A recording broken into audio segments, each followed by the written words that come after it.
What's up, guys? Welcome back to the channel. In my last video I got this mini bike put back together and we got it started, but it isn't running the greatest. So today I'm going to pull the carburetor back off and check a few things over, probably make some adjustments and throw it back on. Let's see if we can get this thing running perfect.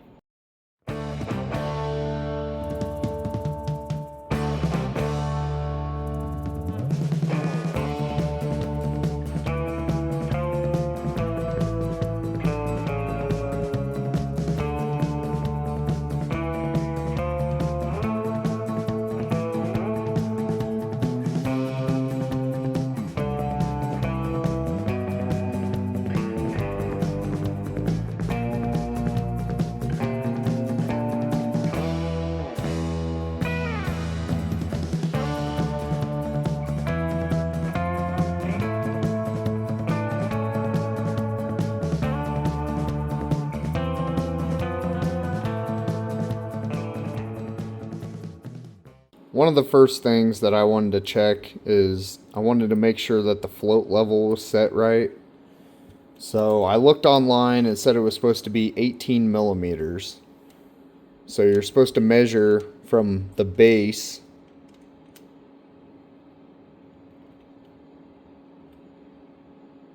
to the bottom of the float.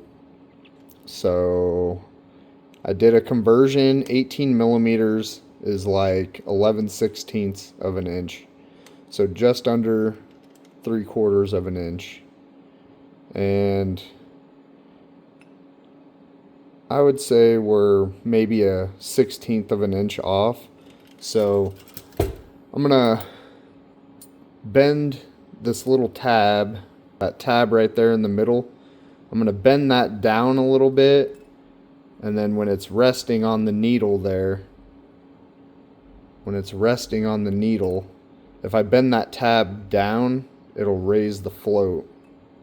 So I'm going to bend that tab a little bit, try and get that closer to 11/16 of an inch, and then we'll call that good. I was thinking that maybe the float level was just a little bit off, and then it was letting gas come out of the bowl on the overflow, because if you look in the video you can see it's seeping out of the bottom of the carburetor, which that right there is supposed to have a line coming off, and this is your overflow.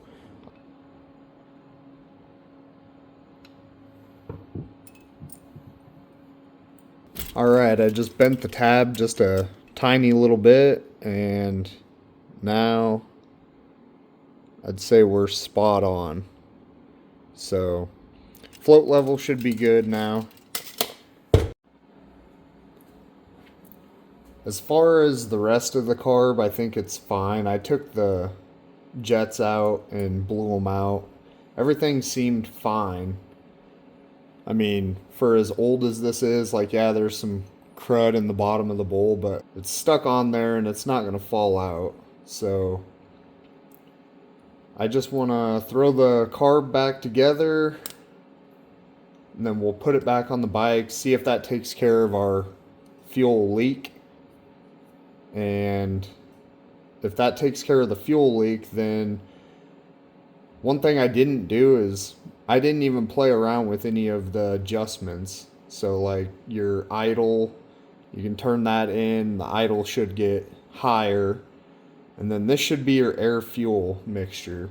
So the way that you start off with setting this is you run it all the way in, but you don't want to like tighten it down super tight. You just want to run it in until it's tight, and then you back it out 1.5 turns, and that's usually where you start.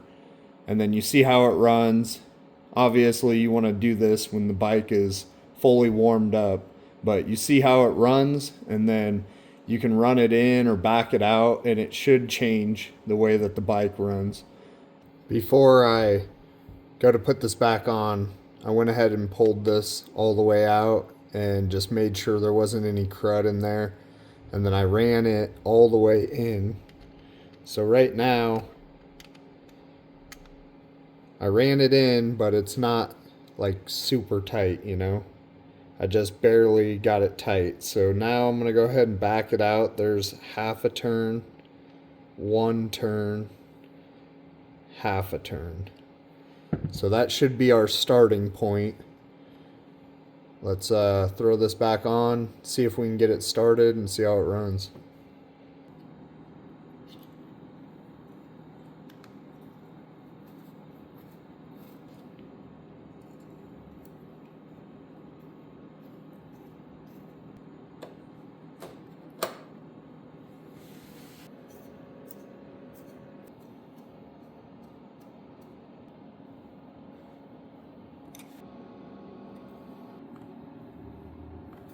Let's see if we have any more fuel leaks.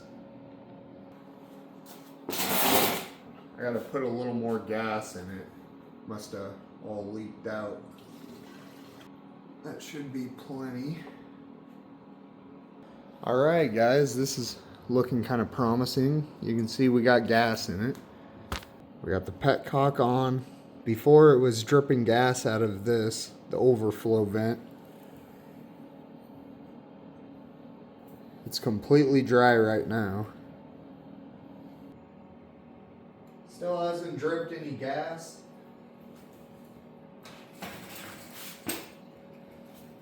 See if we can get this thing to start up again. I'm gonna try it choked first.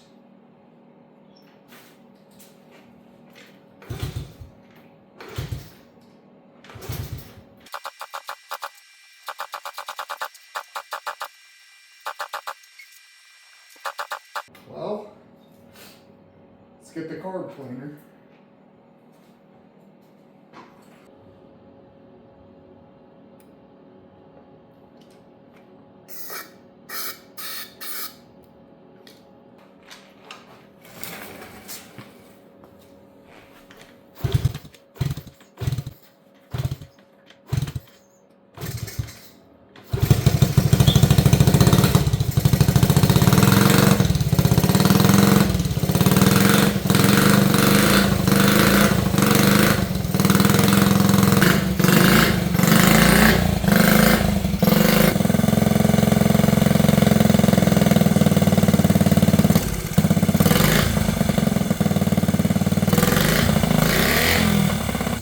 Man, it really sucks not having a kickstand on this thing, but it's idling. Let's go see if we can take this thing for a cruise.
purring like a kitten.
Still no fuel leak. We got that fixed.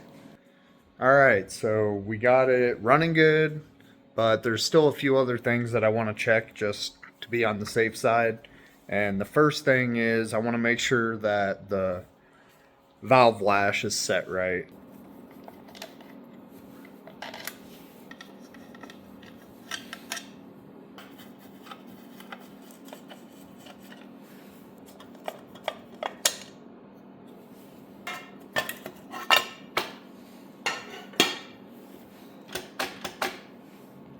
Alright, now that I got the side cover off, I'm going to go ahead and pull the spark plug out. That way I can put my finger over the spark plug hole and feel if it's on the compression stroke.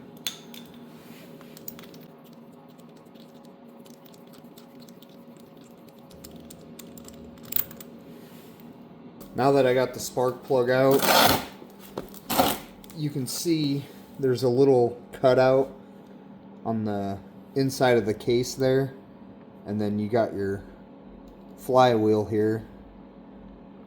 You can spin it around, and if you see, there's a little T right there. So you line the mark up with that T on that slit right there. That's how you know you're at top dead center. But we got to be on the compression strokes, so I'm going to reach over here and put my finger on the spark plug hole and then rotate this. On the compression stroke, it should blow air around my finger.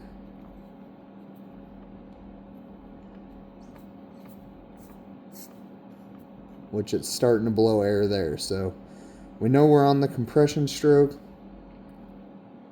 And we know that the T is lined up, should be at top dead center.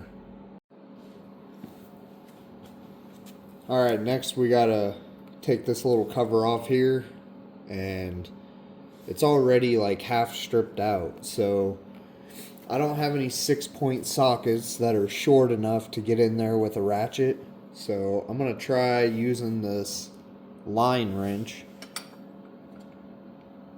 and we'll see if we can.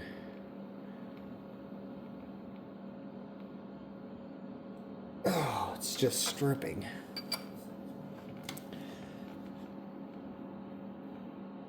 Oh, come on.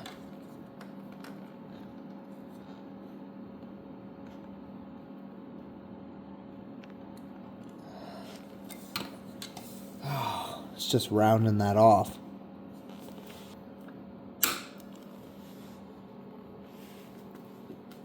Alright, let's try this. I got vice grips on there. I'm not super happy or proud of it, but let's see if we can get it off now.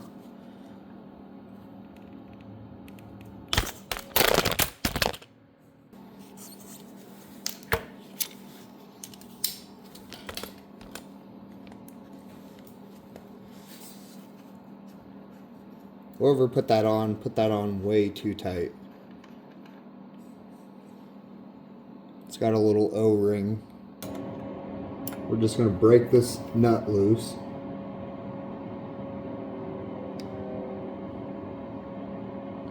Maybe.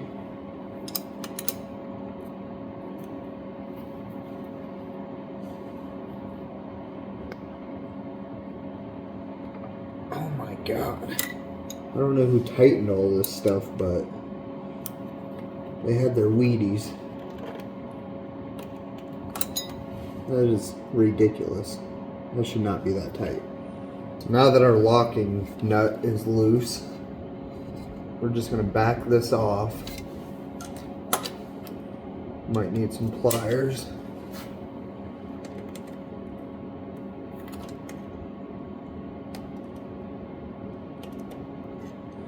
Back that off so it's loose.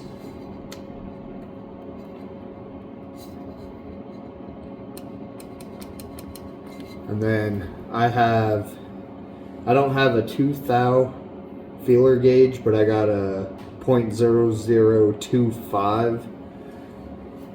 And I think these are supposed to be between 2 and 3.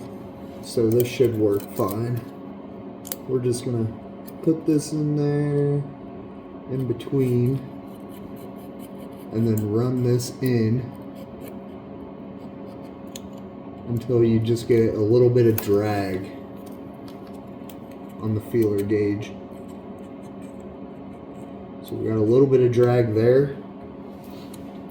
Now I'm just going to leave the feeler gauge in there. Okay, so I'm just going to leave the feeler gauge in there. I'm going to hold the adjuster and then tighten this nut up.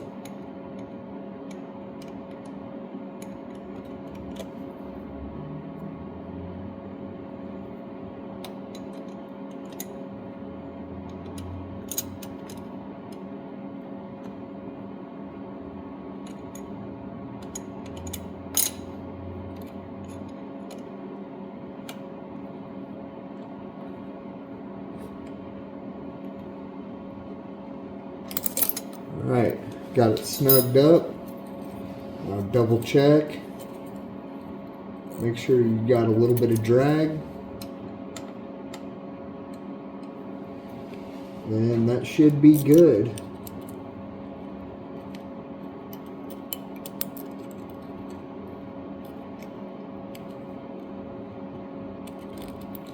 Yep. Perfect.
adjusted.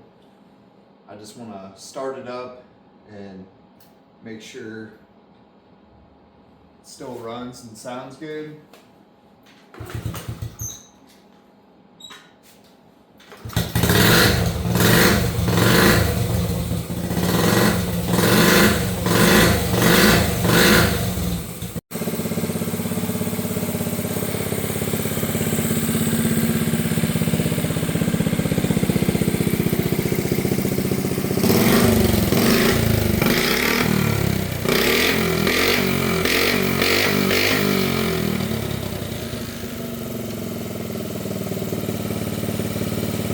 All right, there you have it, guys. With a little bit of time and a little bit of money, we brought this vintage mini bike back to life.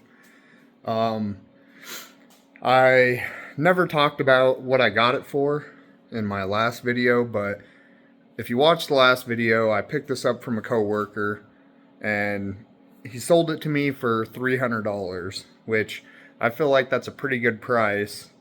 Yeah, it's a little rough and stuff, but runs great and everything was there, so I couldn't really pass it up. Kip, if you're watching this, thanks a lot, man. I love the bike. Kip wanted to sell me this because he wanted it to go to somebody who was actually going to enjoy it and not just put it back together and flip it on the internet. So I don't plan on selling this thing. Like I said, my kids are going to ride it. I'm going to go ahead and order some parts for this.